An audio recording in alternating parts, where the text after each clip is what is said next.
very much indeed for coming to talk to us. You chair the London Assembly's Transport Committee. Can you tell us a little bit about the work and what actually that committee does? Absolutely. Well, it's great to be with you today and to talk about our work. But if we take a step back, what is the London Assembly? A lot of people don't know that. But when you go out to vote for the Mayor of London, you also vote for London Assembly members, and there's 25 of us. And our job is to hold the Mayor to account, but also to hold all of his different functional bodies, as they're known. People like Transport for London, the Met Police, the Fire Brigade, all of these different areas. We're there to hold them to account and hold the Mayor to account, and to make sure that he's spending public money wisely, and to challenge him where we think there are issues, such as in the area of transport.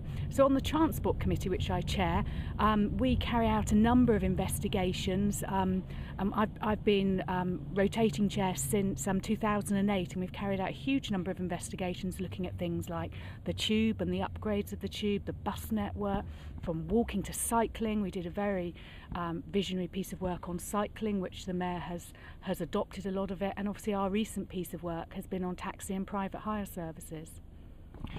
Talking of the taxi and private hire services, you recently conducted an inquiry. What led you to do that? In other words, what made you look into that subject? Well, when we looked at the range of topics that we had covered over recent years, it was the one area we just had not looked at. We'd done river services, we'd done walking, cycling, and the road network. We hadn't actually looked at taxi and private hire. And we've always had quite a range of complaints from both the taxi industry and private hire.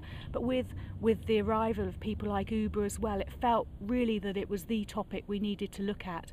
And that's why we spent considerable time looking at it and money doing some actual proper research, talking to passengers and talking to drivers to really understand the issues.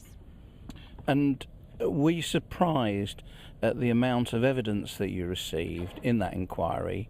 And also, were you surprised at the amount of people that expressed concerns and worries about the future?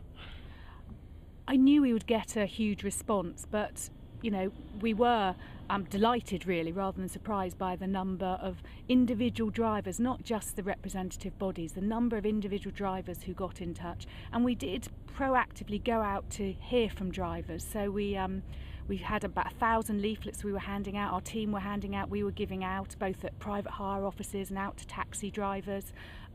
We were tweeting a lot, we were using the internet, so we really wanted to engage with drivers and passengers, and that's why we did this really good research. We employed a company to do that. We spoke to over 1,000 passengers to get their views of both taxi and private hire and understand their issues, to really help shape this piece of work, to make sure that Transport for London will take it seriously. What would you highlight as being the key recommendations from the study? Well, it's a very, very detailed report, and we actually have 19 recommendations. There were so many issues that we felt needed to be addressed. But, one of the overarching ones is there is no strategy or vision at Transport for London or coming from the Mayor of London of where they want to see the taxi and private hire industries going in the future, and therefore what support they need to maintain them and grow them. And that seems to be one of the key things that's missing. And alongside that is the real need for enforcement. We know that touting is a really serious problem and a very dangerous problem for passengers, and we need to make sure that that is properly tackled. And we look at the number of enforcement officers in cities like New York, it's 5 times the number that we have in London. We want to see a much bigger enforcement team, and for TfL to take that side of the role seriously. And one of the other things is investing in infrastructure. Every other mode of transport, infrastructure is invested in to upgrade the tube or to invest in more buses. But things like taxi ranks, we could not believe there's a huge backlog and there were no plans for when they would be installed. We need to make sure taxi ranks are available throughout London, particularly with things like the 24-hour tube coming, and getting the infrastructure invested in is also a key part of our recommendations. The taxi industry and taxi drivers in particular are very concerned indeed, and you mentioned earlier Uber and other digital disruptors. These organisations are throwing vast amounts of venture capital money into public relations, into marketing. and there are huge concerns that the current methodology is just a technical way of getting round laws that Parliament made not that long ago, which should ensure the safety of the public, and the operation appears to be in complete contradiction of that. Is there anything you can say to give the industry some reassurance about the future? We think overall that Uber is just the tip of the iceberg. It's almost just one issue compared to the whole range of issues that are affecting the trade. And, we were very concerned that TfL weren't looking forward. The technology is moving very, very fast. They need to, get to grips with this and to be ahead of the game rather than running to try and catch up. And I think, particularly now the Mayor has said that he actually thinks how Uber are operating is wrong. We think TfL maybe should actually be looking at that and maybe should have made a different ruling, but obviously that's now in the courts. But I do think technology is going to keep moving apace. There'll be more and more competitors coming into the market. They need to make sure that they are seen to be giving a level playing field to everyone. At the moment, their actions don't appear to show that. The report has come up with a huge amount of recommendations, and it is indeed very detailed indeed. Do you think that TfL and the Mayor will listen and act? And does the Assembly have a good track record in that respect? I think the Transport Committee does have a really good record on many of our reports, such as one we did on cycling. The Mayor's cycling vision reflected a huge amount of our recommendations. We've also done other ones on buses, and they're making some changes there and so on. So we do have influence. And actually, several years back, when we first had a massive load of snow in London, our report not only changed how TfL practice and the bus companies and others, but it also influenced the Select Committee and Parliament's work on that area. So we have got quite a bit of clout.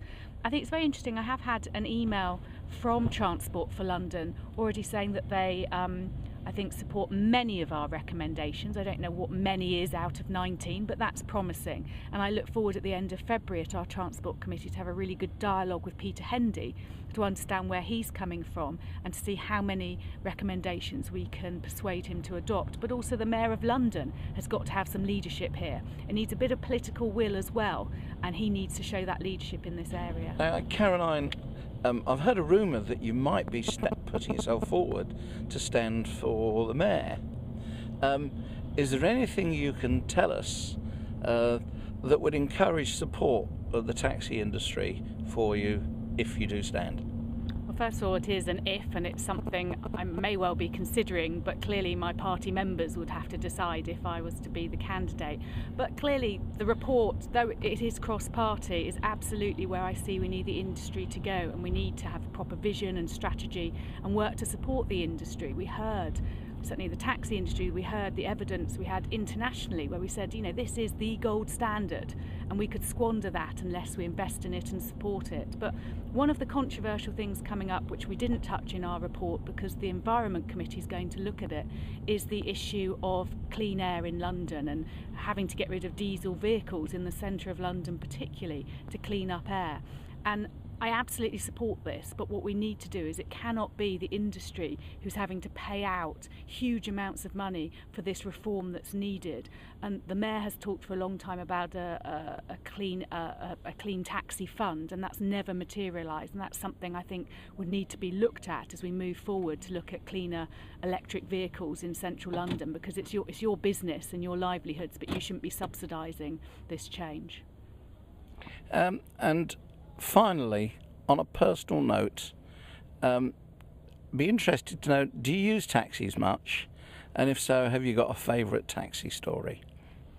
Well, I have a 1-year-old, so the times I used to go out a lot more in central London and get a taxi back feel like they're long gone, as I'm at home with little one often in the evening. But, I think this is probably my most entertaining and interesting taxi journey, I have to say. But when I do get taxis, I like to talk to the drivers. It gives me a good idea of what's going on, what the issues are. I get a real feel. I often talk to them about the knowledge and things and other stuff, so I get a good feel of the industry, but also what the issues are that are affecting Londoners that they see every day, and that's valuable for my work as a London Assembly member. Caroline Pidgeon, London Assembly member, chair of the Transport Committee, thank you very much indeed for answering all our questions. Much obliged. My pleasure, and thank you very much for your time today.